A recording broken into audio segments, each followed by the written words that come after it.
नमस्कार, स्वागत है आपका हमारे आचार्य यागेंद्र मिश्रा चैनल पर। 500 साल बाद बन रहा दुर्लभ महासंयोग 10 सितंबर पितृपक्ष शनिश्चरी पूर्णिमा। गाय को खिला दें ये एक छोटी सी चीज़, जन्मों जन्मों के पितृदोष हो जाएंगे खत्म, मृत्युदंड पितृदोष भी हो जाएगा दूर। दोस्तों, हिंदू धर्म में भाद्रपद पूर्णिमा का विशेष महत्व है। इसे भादव पूर्णिमा या श्राद्ध पूर्णिमा भी कहते हैं।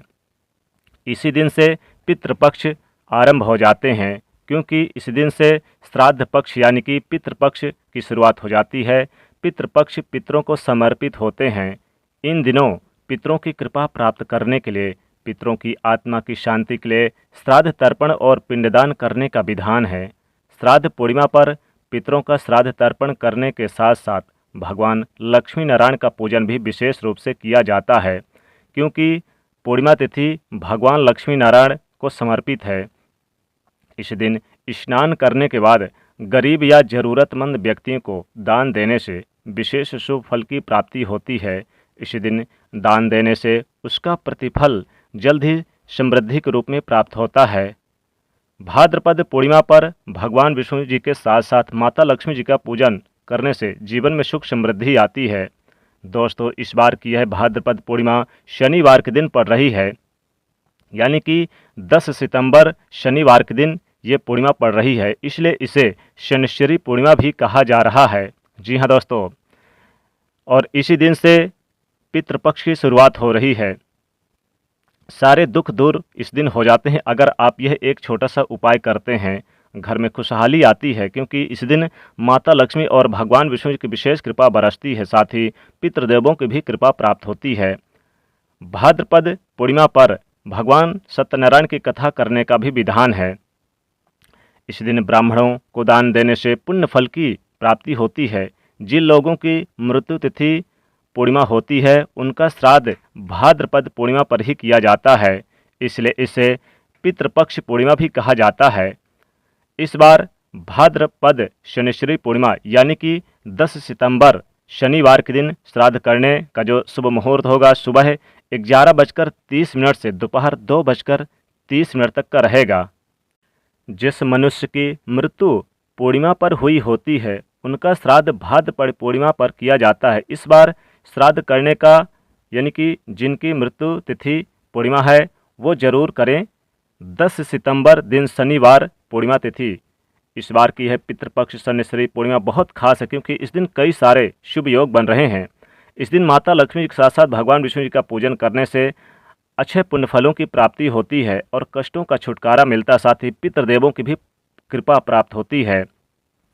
अगर आपके जीवन में पितृदोष है, कुंडली में पितृदोष है, या फिर आपको लगता है कि कई जन्मों से पितृदोष आपका पीछा कर रहा है, तो आप जन्मों जन्मों के पितृदोष को दूर करने के लिए, मृत्यु दंड पितृदोष को भी दूर करने के लिए आप यह एक उपाय जरूर करें। जी हाँ दोस्तों, अगर यह उपाय करते हैं तो माता लक्ष्मी और भगवान विष्णु की कृपा से पितृदोष आपके दूर हो जाएंगे, क्योंकि जिनके ऊपर भगवान विष्णु और माता लक्ष्मी जी प्रसन्न हो जाते हैं, आर्थिक उन्नति के रास्ते खोल देते हैं, वो प्रगति करते हैं। अगर आपके पारिवारिक रिश्ते अच्छे नहीं हैं, घर परिवार में प्रेम नहीं है, या फिर आप चंद्रदेव से संबंधित किसी दोष से पीड़ित हैं, तो आपको पूर्णिमा की रात में चंद्रमा को अर्घ भी अवश्य देना चाहिए। ऐसा करने से चंद्रदेव की कृपा से पारिवारिक रिश्ते मजबूत होते हैं और दोष भी दूर होते हैं।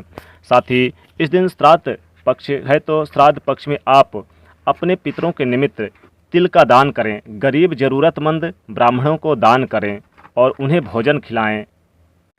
इस बार की यह पितृपक्ष यानी कि 10 सितंबर से शुरू होंगे पूर्णिमा तिथि से और 25 सितंबर को समाप्त हो जाएंगे, क्योंकि मृत्यु के देवता यमराज इस दिन यानी कि श्राद्ध पक्ष में पितरों को मुक्त कर देते हैं, ताकि वो अपने स्वजनों के यहाँ जाकर तर्पण ग्रहण कर सके। तो जिनकी भाद्रपद पूर्णिमा तिथि है, वो अपने घर में जरूर अपने पितरों के निमित्त उनका सर स्वागत यानी कि जरूर करें और अपने घर को बेहतर सफाई रखें, पिंडदान श्राद्ध करें और अपने घर में सुख शांति बनाए रखें और पिंडदान तर्पण कर्म करें और किसी तीर्थ पवित्र नदी में स्नान करें।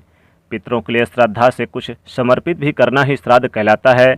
तो निश्चित तौर पे पूर्णिमा तिथि के दिन आप यानी कि अपने पितरों को प्रसन्न करके अपने जन्मों जन्मों के पितृदोष को भी दूर कर सकते हैं। और अगर आप नियमों का पालन नहीं करते तो पितृदेव भी नाराज हो जाते हैं। पितृपक्ष पितरों को समर्पित होते हैं, इसलिए इस दिन से पितृपक्ष की प्रारंभ हो जाएगी। इस दौरान पितरों के लिए भोजन निकाला जाता है, ब्राह्मण भोज कराया जाता है और यहाँ पर पंचबलि भी दी जाती है। शास्त्रों में कुछ ऐसी चीज़ों के बारे में भी बताया गया है जिन्हें पितृपक्ष के दौरान भूलकर भी नहीं करना चाहिए। गलत कार्य, झूठे शब्द और अपशब्द का प्रयोग बिल्कुल ना करें। इस दिन दोस्तों आप किसी तीर्थ पवित्र नदी में जाकर स्नान करें और वहाँ पर दान जरूर करें। तिल का दान करें, गुड़ का दान करें, कंबल का दान करें। खासकर इसमें आप काले तिल का जरूर दान करें। और अगर आप बाहर नहीं जा सकते तो अपने घर पर भी आप ये यानी कि काम कर सकते हैं, गंगा जल डालकर स्नान करें। दोस्तों इस बार की यह पितृपक्ष शनिश्चरी पूर्णिमा बहुत खास है क्योंकि इस दिन कई सारे शुभ संयोग बन रहे हैं। इस दिन आप सूर्योदय से पहले उठें और उठकर अपने नित्य कर्मों से निवृत्त होकर फिर आप स्नान ध्यान करके पूजा स्थल को साफ सफाई करें। फिर भगवान विष्णु और माता लक्ष्मी के सामने एक शुद्ध घी का दीपक जलाएं। दीपक जलाने के बाद भगवान विष्णु जी को पीले पुष्प, पीले फल और पीले वस्त्र अर्पित करें। माता लक्ष्मी को लाल पुष्प, लाल वस्त्र, लाल फल अर्पित करें। भगवान विष्णु जी के ओम नमो भगवते वासुदेवाय इस मंत्र का जाप करें और माता लक्ष्मी जी के मंत्र ओम महालक्ष्मी देवो नमो नमः इस मंत्र का जाप करें। और फिर आप ओम पितृदेवाय नमः भी इस मंत्र का जाप करें। दोस्तों भगवान विष्णु और माता लक्ष्मी जी ही पितृदेव कहे गए हैं, इसलिए इन्हें ही पितृदेव मानकर जरूर इनकी पूजा करें। और फिर आप पूजा पाठ करके फिर आप एक लोटा ले लें और एक लोटे में थोड़ा सा काला तिल डालकर फिर आप सूर्यदेव की तरफ मुख करके आप एक लोटा जल दें। फिर एक लोटा और जल लें और उसमें काला तिल डाल लें और दक्षिण दिशा की ओर मुख करके आप अपने पितरों को एक लोटा जल जरूर दें और ओम पितृदेवाय नमः इस मंत्र का जाप करें।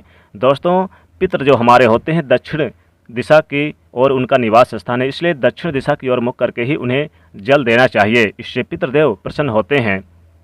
फिर आप आटा ले लें, शुद्ध आटा ले लें और शुद्ध जल से उसे मड़लें, गूंद लें और फिर आप इस आटे से एक रोटी तैयार कर लें। रोटी तैयार करने के बाद फिर आप इस रोटी को किसी पात्र में भगवान विष्णु माता लक्ष्मी के सामने रख दें और भगवान विष्णु जी और माता लक्ष्मी जी को आप एक पात्र में थोड़ा सा गुड़ ले लें और घी ले लें, काले तिल ले लें और थोड़ी सी मिश्री ले लें और थोड़ी सी आप हल्दी भी रख लें। दोस्तों और इस दिन अगर आपने खीर बनाया है तो काफ़ी उत्तम है, क्योंकि खीर इस दिन जरूर बनाना चाहिए पूर्णिमा तिथि के दिन, क्योंकि पितृपक्ष भी है और माता लक्ष्मी जी को भी बहुत प्रिय है खीर, इसलिए खीर भी बना लें। तो आप किसी पात्र में रख लें सारी सामग्री और भगवान विष्णु और माता लक्ष्मी को पहले भोग लगा दें। गुड़ घी का भोग लगाएं, खीर का भोग लगाएं, काले तिल का, और भगवान विष्णु जी को इस दिन तुलसी दल भी जरूर अर्पित करें। फिर आप क्या करें कि इस रोटी में आप थोड़ा सा खीर रख लें, थोड़े से काले तिल रख लें और थोड़े से गुड़ घी रख लें और थोड़ी सी मिश्री रख लें और इस रोटी को ले जाकर आप चुपचाप गाय को खिला दें। दोस्तों इस दिन गाय को रोटी खिलाना काफ़ी श्रेष्ठ माना जाता है, क्योंकि जो हमारे पितृ होते हैं वो गाय के रूप में ही आते हैं, कौवे के रूप में आते हैं और कुत्ते के रूप में आते हैं सबसे ज़्यादा। तो गाय को इस दिन आप यानी कि ये रोटी में खीर डालकर, गुड़ घी डालकर और थोड़ी सी आप तिल, काले तिल डालकर जरूर उसे खिलाएं और 3 बार परिक्रमा करें, क्योंकि दोस्तों गाय में समस्त देवी देवताओं का वास होता है और उनमें पितृदेवों का भी वास होता है। इसलिए पितृदेव उन्हें मानकर उनकी आज सेवा करें और उन्हें जरूर एक खुराक यानी कि पहला खुराक अपने घर में जो भी भोजन बने वो निकाल कर गाय को जरूर खिलानी चाहिए। लेकिन ध्यान रखें कि रोटी में खीर, काले तिल, गुड़ घी डाल के जरूर खिलाएं। फिर परिक्रमा करें, प्रणाम करें और शाम के समय गौशाला के पास एक शुद्ध घी का दीपक जरूर जलाएं। ऐसा करने से आपकी समस्त मनोकामनाओं की पूर्ति होगी और माता लक्ष्मी की विशेष कृपा दृष्टि और पितृदेवों की कृपा प्राप्त होगी। जन्मों जन्मों के पितृदोष भी हो जाएंगे खत्म, मृत्युदंड पितृदोष भी हो जाएगा दूर। दोस्तों इस दिन आप एक मुट्ठी हरी घास ले लें, उसमें आप एक रोटी रख लें, थोड़ा सा उसके ऊपर गुड़ घी और थोड़े से काले तिल रख लें और थोड़ी सी खीर रख के गाय को चुपचाप खिला दें। दोस्तों जिनकी मृत्यु तिथि यानी कि पूर्णिमा है उस दिन तो श्राद्ध तर्पण होगा ही, तो निश्चित तौर पे आपके अंदर जो पका हुआ भोजन बने, ध्यान रखिएगा पका हुआ भोजन जैसे कि पूड़ी वगैरह बने तो आप एक खुराक जरूर निकाल दें, यानी कि एक राशन एक आदमी तक के जैसे बराबर जो आप राशन निकालते हैं पूड़ी कचौड़ी और इस दिन दाल के बड़े वगैरह सब कुछ आप बनाकर एक पात्र में तैयार कर लें। और आपको पूड़ी कचौड़ी दाल के बड़े और साथ ही साथ आप क्या करें कि आप थोड़ी सी खीर रख लें और ये साथ में ही ले जाकर गाय को चुपचाप खिला दें और अपनी मनोकामना बोलते हुए खिला दें। ऐसा करने से आपके घर में सुख समृद्धि बढ़ेगी और गौ माता के साथ साथ भगवान विष्णु और माता लक्ष्मी की कृपा से आपके घर में कभी भी अन्न धन के भंडार खाली नहीं रहेंगे। पूरे साल जमकर पैसे आएंगे, पूरे साल अन्न धन के भंडार और धन के स्रोत बने रहेंगे। जन्मों जन्मों के पितृदोष भी हो जाएंगे खत्म, क्योंकि गाय में पितृदेवों का वास होता है पितृपक्ष में। इसलिए खासकर गाय को आपके अंदर जो भी पका हुआ भोजन बनेगा, पूड़ी कचौड़ी सिमई खीर वगैरह जो भी आपके घर में पका हुआ भोजन, ध्यान रखिए दोस्तों, पितृपक्ष की पूर्णिमा के दिन पका हुआ भोजन ही बनाएं। खासकर अगर आप नहीं बना सके, जिन लोगों के यहाँ जैसे कि हमने रोटी इसलिए बताया कि जिन लोगों के यहाँ यानी कि पका हुआ भोजन नहीं बना, वो रोटी में आप गुड़ घी और खीर और काले तिल डाल के खिलाएं। लेकिन जिनके यहाँ यानी कि तिथि है, जिनकी मृत्यु तिथि है, जिनके यहाँ श्राद्ध तर्पण किया जाएगा, वो जरूर पका हुआ भोजन गाय को खिलाएं। और इस दिन गुड़ घी और काले तिल के लड्डू भी आप गाय को जरूर खिला दें। ऐसा करने से भी आपके घर में सुख समृद्धि बढ़ेगी, जीवन में कभी भी धन की कमी नहीं होगी। तो दोस्तों इस प्रकार से आप गाय को जरूर ये एक चीज़ खिलाएं। और साथ ही साथ मूंग के आप बड़े बनाकर खिला दें और साथ ही इस दिन दही बड़ा बनाकर खिला दें मूंग के आप, तो सोने पे सुहागा। साथ ही इस दिन आप थोड़े से आप दही ले लें, एक रोटी में रख लें या एक पूड़ी में रख लें और उसमें थोड़ी सी खांड रख लें। खांड होता है जो गुड़ की तरह होता है, थोड़ी सी आप उसमें दही रख लें और ले जाकर चुपचाप गाय को खिला दें, तो सोने पे सुहागा। जन्मों जन्मों के पितृदोष हो जाएंगे दूर और मृत्यु दंड पितृदोष भी हो जाएगा खत्म। तो इस प्रकार से आप ये उपाय जरूर करिएगा दोस्तों वीडियो पसंद आए तो इसे लाइक जरूर करिएगा और शेयर करिएगा और चैनल को सब्सक्राइब करिएगा। जय शनिदेव, जय माँ लक्ष्मी।